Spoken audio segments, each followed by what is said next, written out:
Good morning, I'm Maiki Oreta and you're watching Business 360, where we break down the numbers, connect the dots, and give you the developments and the insights you need to navigate, adapt, and lead. Let's dive right in. A bold investment push. PEZA targets over 300 billion pesos in project approvals by 2026, backed by a strong pipeline. A scandal with economic fallout. Capital Economics warns Philippine growth may miss official targets until 2027. The smartphone boom cools. Counterpoint research sees global shipments slipping 2.1% next year as chip costs rise. The cost of disasters climbs. Swiss reestimates $220 billion in global losses from natural catastrophes in 2025. As foreign investments pick up and economic zones regain momentum, the Philippine Economic Zone Authority sets its sights on a major comeback. 300 billion pesos in investment approvals by 2026, marking a strong return toward pre-pandemic and pre-2016 peak levels. The target points to a return to PEZA's heydays when investment approvals averaged 290 billion pesos a year from 2011 to 2015, peaking at 319 billion pesos in 2011. In 2025, PEZA posts a near record performance, with investment approvals reaching 238 billion pesos, already surpassing full year 2024 levels. Momentum is expected to carry into 2026, backed by a strong pipeline of big ticket projects, including a more than 1 billion peso investment from a U.S. firm. Now, corruption continues to weigh on the Philippine economy, keeping growth below government targets through to 2027.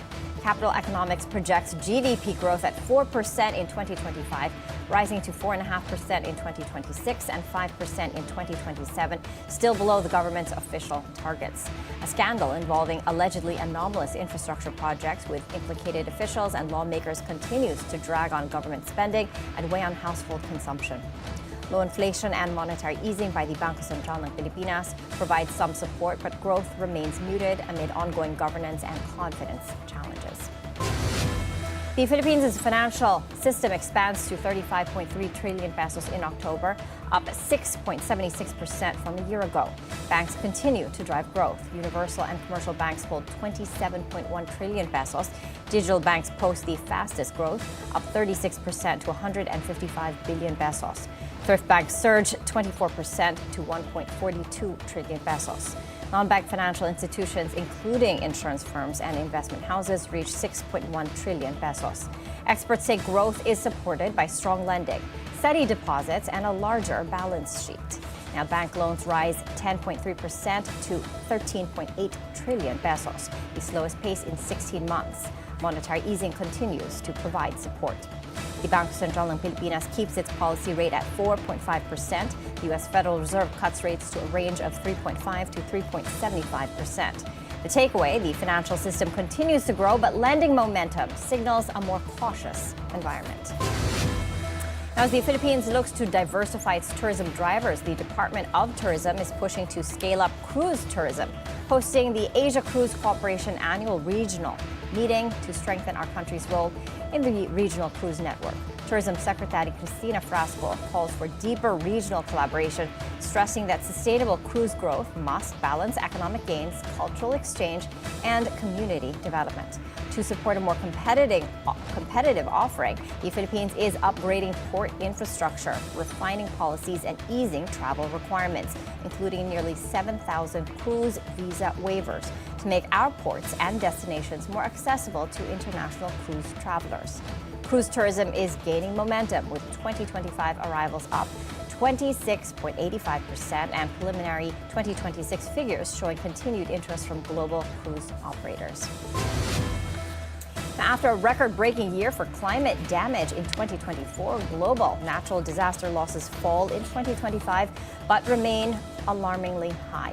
Worldwide disaster losses reach about $220 billion, a 33% drop from $327 billion in 2024. The decline reflects less severe overall catastrophe activity this year, yet experts warn global risk levels remain elevated.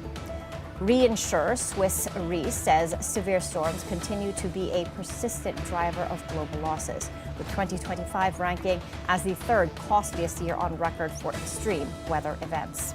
In the Philippines, it's another difficult year marked by more than 20 typhoons and major earthquakes, compounding losses amid long-standing flood control and infrastructure failures. The Madrigal family, one of the country's long-established property and business clans, is in talks with Rockwell Land to redevelop Alabang Town Center following the buyout of Ayala Land stake. The discussions could pave the way for a transformation of the iconic mall into a high-end mixed-use community, similar to Rockwell Land's successful power plant mall. The Madrigals, through Alabang Commercial Center Corporation, recently paid 13.5 billion pesos to buy back 50% of ATC from Ayala Land. The mall first opened in 1982 as a strip mall serving Ayala Alabang Village. If the deal moves forward, ATC could see its biggest makeover in 4 decades, repositioned for a more luxury-focused, curated lifestyle. Now, the Philippine economy is losing momentum as we close out 2025. The Bangko Sentral ng Pilipinas now says fourth quarter GDP may have slowed to around 3.8%, the weakest pace in more than a decade, excluding the pandemic years. For business leaders, this raises a big question. Is this just a temporary soft patch, or are we moving into a more challenging credit and growth environment as we head into 2026? Joining us now is Ed Francisco, the president of BDO Capital and Investment Corporation, with a front row view of credit conditions, deal activity, and investor sentiment. Hi, Ed. Good morning. Good morning, Maiki. Okay, Ed, let's start with a big picture read. The BSP expects GDP in the fourth quarter to have slipped to 3.8% from 4% in Q3. What does this tell you about how soft the economy is right now? Yeah, I mean, generally, right, fourth quarter is when we all put our marbles in and hope that it will compensate for the first 3 quarters.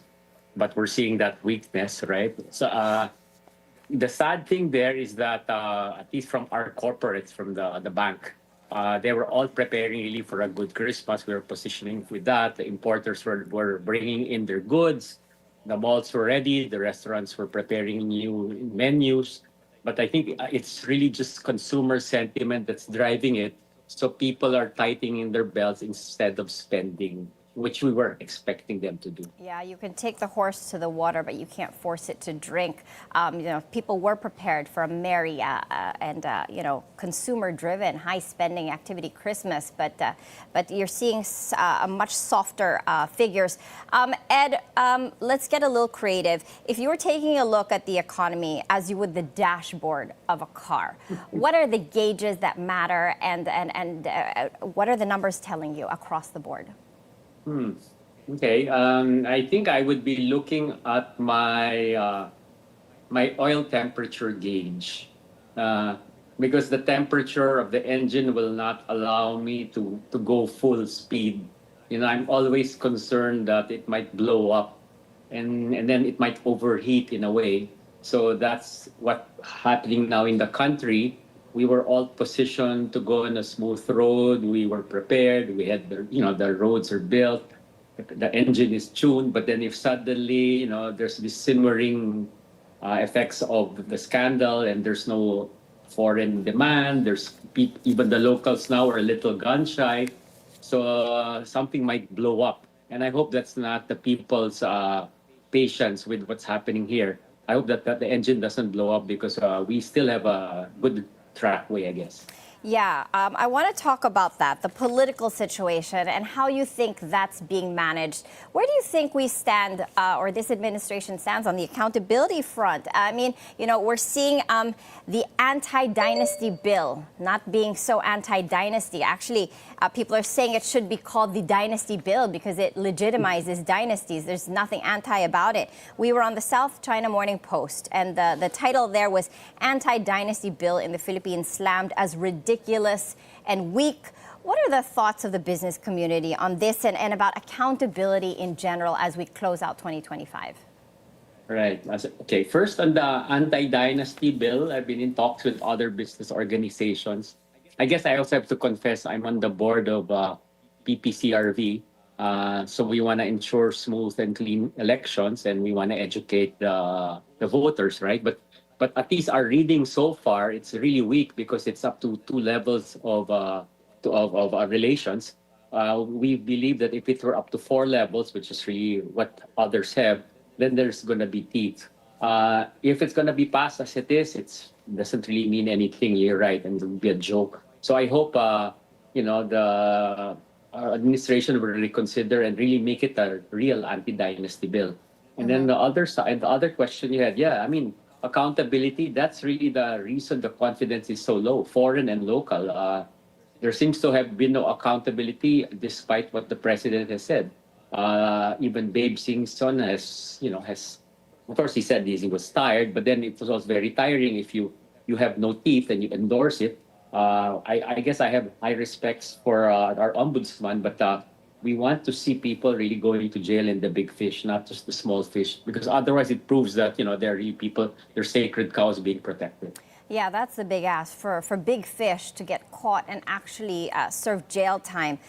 You think that will be the big catalyst to turn this sentiment around?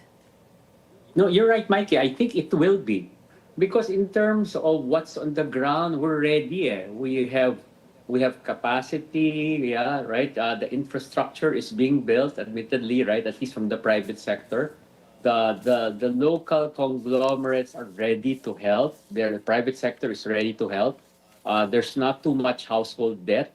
So they're just being held back because there are concerns of where we're going.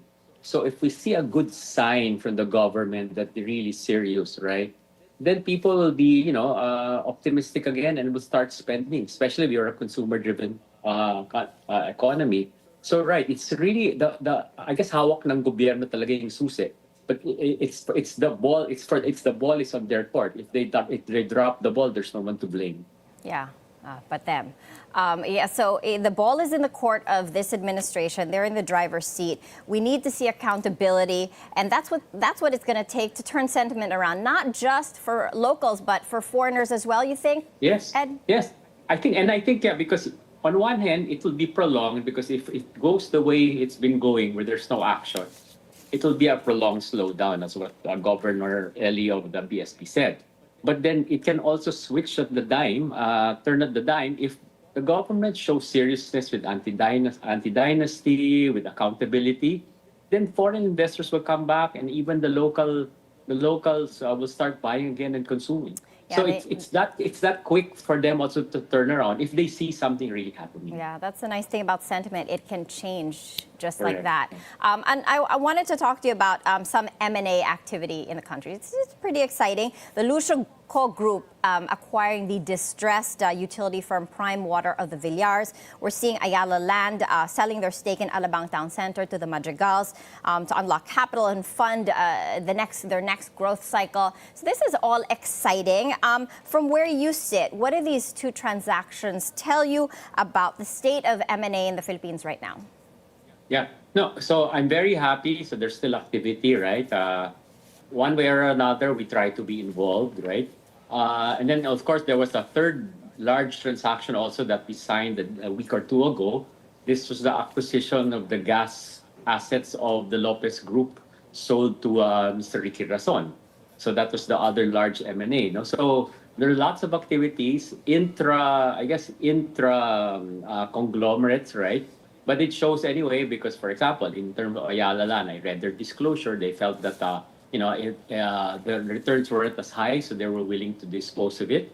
But if the Madrigals are able to turn it around and redevelop it and make a go at it, I'd be happy for the Alabang villagers and the people there because they'll see an improved ATC.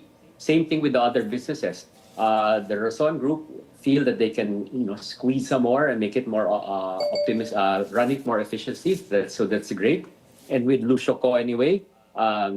They're a very good experience in retail, but they've already started investing also in renewable energy because Lucio and his son I've dealt with, and if they can help this and then improve the delivery of basic water in the various places where they operate, that will be good also for the consumer. So in general, it's good. So despite the lackluster foreign appetite, it shows you that the private sector is there and willing to help one way or another. Yeah, these are big firms, and they can outlast the problems. I guess the people that we need to worry about, I mean, the large corporates are doing great. The people we need to worry about are the SMEs. You know, what's the activity there? I mean, the BSP has been easing rates since August of 2024, so that's helping. But are we seeing more borrowings, and are we seeing the kind of borrowing that isn't just funding day-to-day activities? Are we seeing the kind of borrowing that's actually going to, you know, that they're borrowing for expansion? We want the bigger ticket borrowing, the kind that leads to productivity. What are you seeing, Ed? Yeah. So from the large corporate side, of course, we're always in tune.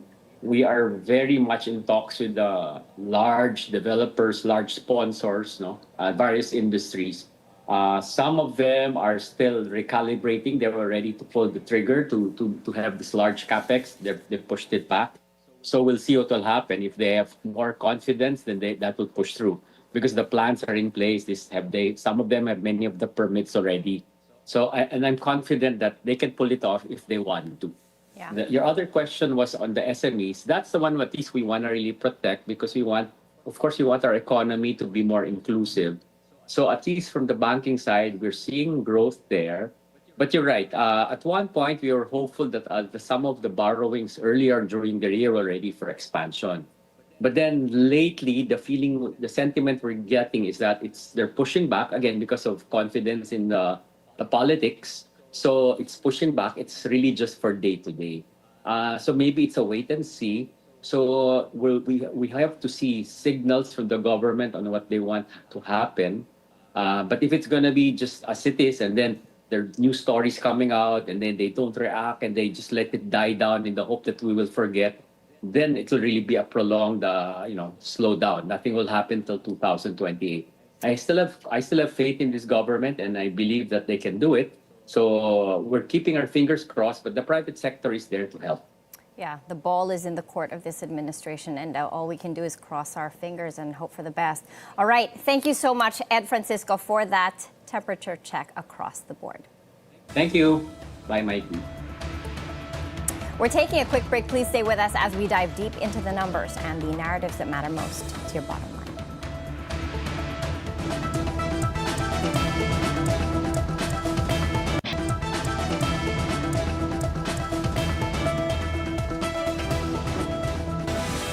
Welcome back. Let's check on how Western markets closed and what those moves could mean for trading across Asia this Wednesday morning. Wall Street's main indexes paired some losses on Tuesday. The Nasdaq finished higher while the S&P 500 and the Dow closed lower, dragged down by declines in healthcare and energy stocks. Investors weighed delayed economic data for clues on the Federal Reserve's monetary policy path next year. Over in Europe, markets also closed lower, hit by losses in energy and defense stocks. Investors assessed fresh jobs data that reinforce expectations of an interest rate cut by the Bank of England later this week.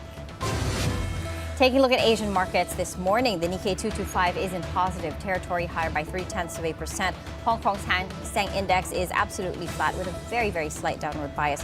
Shanghai's Composite flat as well with an upward bias this time. And Singapore's Straits Times Index in the red, down by 0.4%. Taking a look at our market as of 10:20 this morning, the PSE Index is trading to the upside, very slightly though, up by just 0.2% to 60.66. Taking a look at the All Shares Index, we're seeing slight gains there, up by just 0.1% to 34.56. Taking a look at these sub-indices, we're looking at a mixed picture. The gains in the holding firms and services counters are being offset by losses in the financials, industrial, and mining and oil counters. Total volume very thin at 418 million shares, changing hands, valued at 1.32 billion pesos. Market breadth, however, is bullish. We've got 78 advancers, 46 decliners, and 54 stocks unchanged. Taking a look at the currency front, the peso opened at 58.65 to the greenback, up from its previous close of 58.72. On the corporate front, Prime Water Infrastructure Corporation is set to be taken over by the Lucico Group, with Crystal Bridges Holding Corporation acquiring 100% of the water utility firm. Prime Water confirms that definitive agreements have been signed, although the transaction value has not yet been disclosed. The Villar Group confirmed the deal on Tuesday. formally marking its exit from the water business. Prime Water currently serves multiple areas, including Bacolod, Bulacan, Batangas, Laguna, as well as parts of Luzon and Bicol.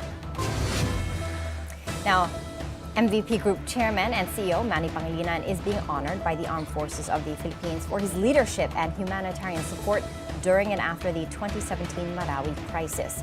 AFP Chief of Staff General Romeo Browner Jr. presented a command plaque to Pangilinan at a Makati Medical Foundation meeting held this week. The AFP cites his role in delivering medical assistance, relief operations, and rehabilitation support for wounded soldiers and displaced civilians. The military says his continuing commitment and partnership helped push forward the rebuilding of Marawi City. Now, Philippine Airlines, owned by businessman Lucio Tan, has partnered with Xavier School in a first-of-its-kind initiative aimed at making travel easier for students and faculty. The partnership includes streamlined booking and travel privileges, as well as hands-on learning opportunities such as tours of airline facilities and technical training programs. PAL and Xavier School officials say the collaboration is designed to support educational programs while ensuring safety, comfort, and quality service for every trip. Now, the energy sector transparency is moving forward. The Energy Regulatory Commission says it aims to finalize the National Grid Corporation of the Philippines' rate reset by next year, a movement to ensure transmission charges reflect actual and forecasted costs. The rate reset sets the framework for NGCP's investments, operations, and pricing, determining how much consumers pay under a performance-based regulation system. During the previous or fourth regulatory period, NGCP recovered 28.3 billion pesos in under-recoveries, translating to a slight increase in transmission charges. The new rate reset is expected to guide transmission charges through 2027 with a goal of fair pricing and more reliable service for Filipino consumers.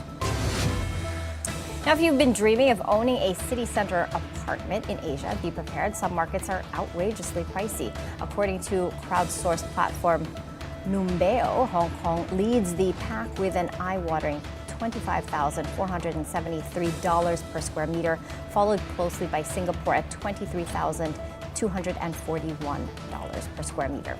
South Korea and Taiwan aren't far behind, with prices above $10,000 per square meter. Amid these high numbers, the Philippines offers a surprising break for buyers, averaging $3,019 per square meter in city center locations just below Vietnam at $3,212 and placing the country at 16th in the regional rankings. Thailand ranks much lower at 37th, with average city center prices of $4,085.40 per square meter. Not so lower. Okay, mid-range markets like China at $6,000 and Japan at $5,977 still demand significant budgets, while more affordable markets like Indonesia at $1,745 highlight the stark contrast across the region. With prices relatively low compared to Asia's costliest cities, the Philippines is increasingly seen as one of the more accessible markets for urban real estate investment. Now, companies around the world are rushing to adopt generative AI, but many are struggling to turn those investments into profits. Surveys by Forrester and BGC show only a small share of executives are seeing meaningful margin improvements so far. Executives say AI is most effective for tasks like writing, coding, and customer support, but more complex processes still require significant human oversight, as seen at companies including Klarna and Verizon. AI firms such as OpenAI, Anthropic, and startup Writer are now working more closely with enterprise clients, building specialized tools and providing hands-on support to help businesses actually realize returns. Now, AI dismay 2026 could be the year of anti-AI marketing. Early AI errors have left consumers feeling duped, driving demand for authentic, human-created content. But a small growing anti-AI movement is emerging across media, advertising, and creative industries, pushing back against automated technology. While AI offers convenience and boosts productivity, many consumers and creatives value human-authored experiences, seeking a balance between technology and authenticity. On another front, the European Commission is moving to ease the EU's 2035 ban on new combustion engine cars, a significant policy shift now under discussion in Brussels. The proposal would allow some non-electric vehicles and reset the target to a 90% cut in CO2 emissions from 2021 levels. Volkswagen, Europe's largest car maker by volume, says the move is pragmatic and economically sound. Climate groups, however, warn that the change could undermine investment and slow the transition to electric vehicles. The plan now heads to the EU's governments and the European Parliament for debate and approval as Europe faces intensifying competition from China and Tesla in the global EV race. Global smartphone shipments are expected to fall 2.1% next year as rising memory chip costs continue to weigh on demand. Market research firm Counterpoint says entry-level phones priced below $200 are hit hardest, with bill of materials costs up 20 to 30%. This leaves some Chinese brands, including Honor and Oppo, more exposed to margin pressure. Counterpoint adds that Apple and Samsung are better positioned to weather the impact as chip shortages, partly driven by AI server demand led by NVIDIA, continue to push component prices higher. Now we have this just in. The Madrigal family taps one of its scions, Bilyonaryo Francisco Jun Madrigal Bayot, to lead the 13.5 billion buyout of Ayala Land Incorporation's stake in the iconic Alabang Town Center, with payment spread over 3 tranches in 2 years. And that's it for Business 360. I'm Maiki Oreta. Thank you for joining us, and keep it here on BNC, the Bilyonaryo News Channel.